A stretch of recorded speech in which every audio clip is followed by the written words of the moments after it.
I seriously don't get what they're saying about this movie. Let's jump into it.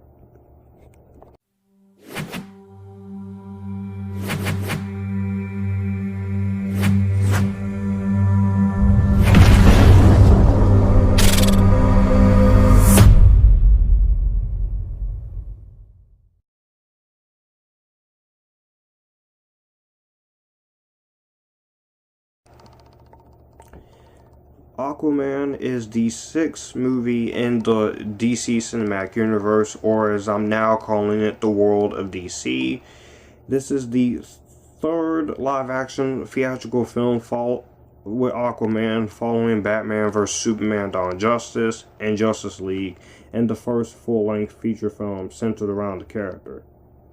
And the plot of Aquaman is, at the beginning of the movie, you see Arthur's upbringing, which his father is a lighthouse keeper, and he rescues the princess of the underwater nation of Atlantis, Atlanta.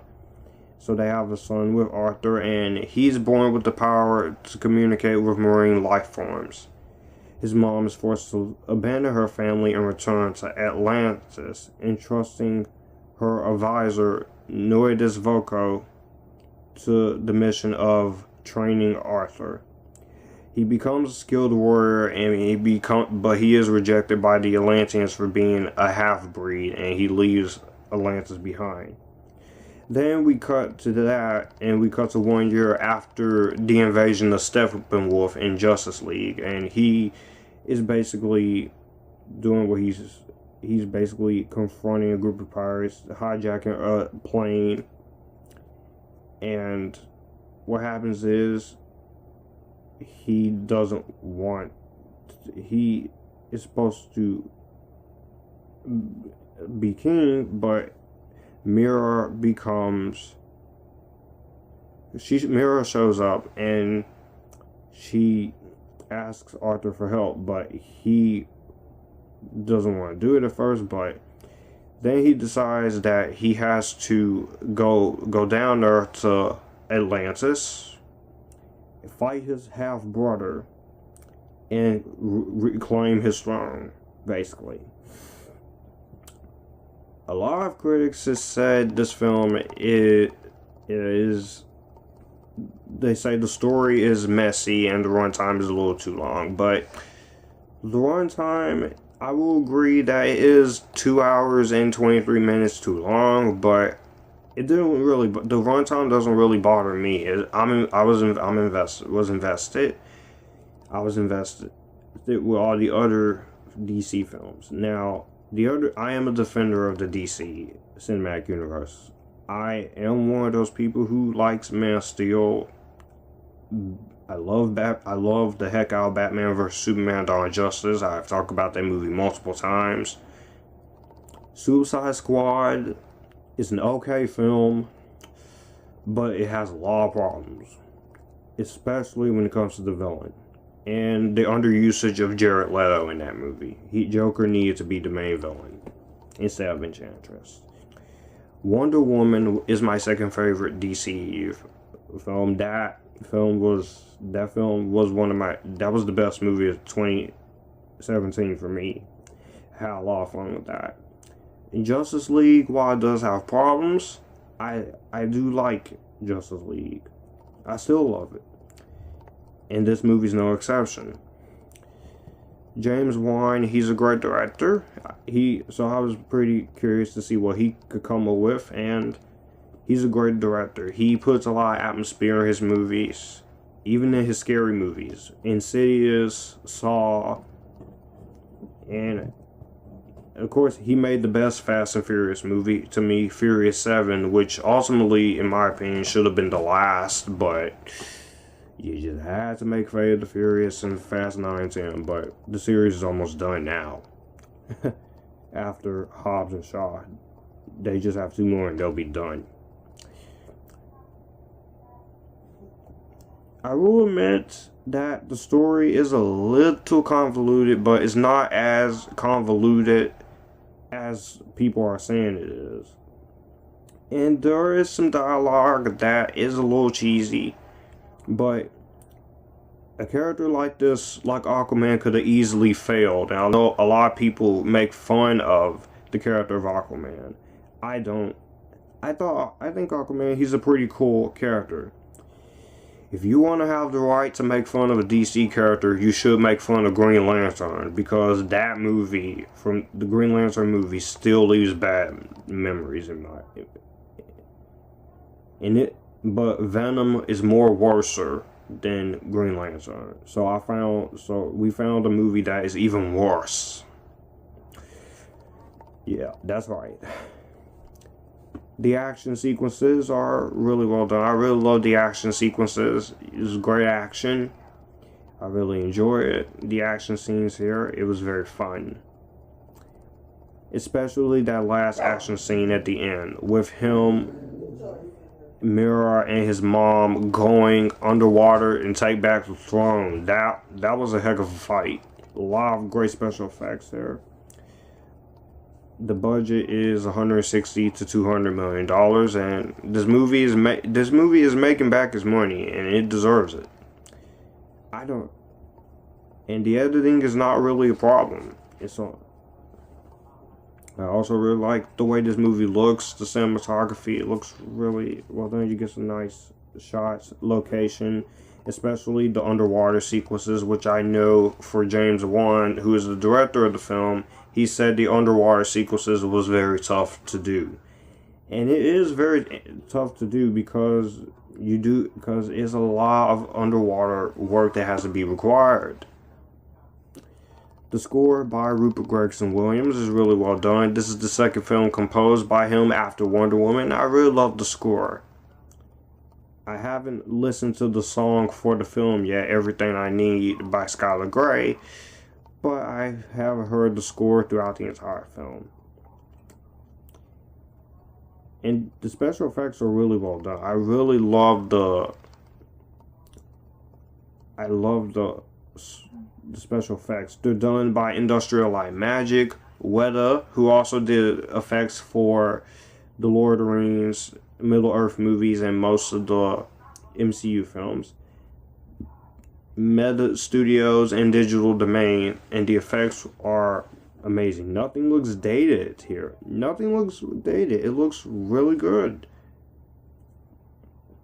The color scheming is very nice. I really like the tone of this movie. Some people make fun of this movie's tone, saying it doesn't know if it want to be serious or be silly. It's a fun film. This movie's not really made for critics. It's made for the fans. And yes, the villain is a little cartoonish, but again, he was a pretty entertaining villain. He wasn't that bad. I really liked the villain. Patrick Wilson. Dolph Lundgren. I was laughing at the hairstyle Dolph Lundgren has in this movie. And the makeup, they made him look very older. But I think it's the makeup for the movie. But he has pink hair. Okay, I'm gonna stop laughing right now. Acting wise, this is basically Star Wars but underwater. But acting wise, the acting in this movie is good from everyone. Jason Momoa, he carries this movie from the shoulders. He's very funny, he's witty, he's also a really awesome character. I really liked the development they gave him, especially I like the fact that he communicates with aquatic life, manipulates the ocean, swims at supersonic speed, and possesses superhuman strength. Jason Momoa, he was a badass in this movie. Amber Heard is Mira. I know a lot of people don't really care for Amber Heard. I like her. I don't mind her in this movie. She was pretty decent. This is basically me putting the controversy.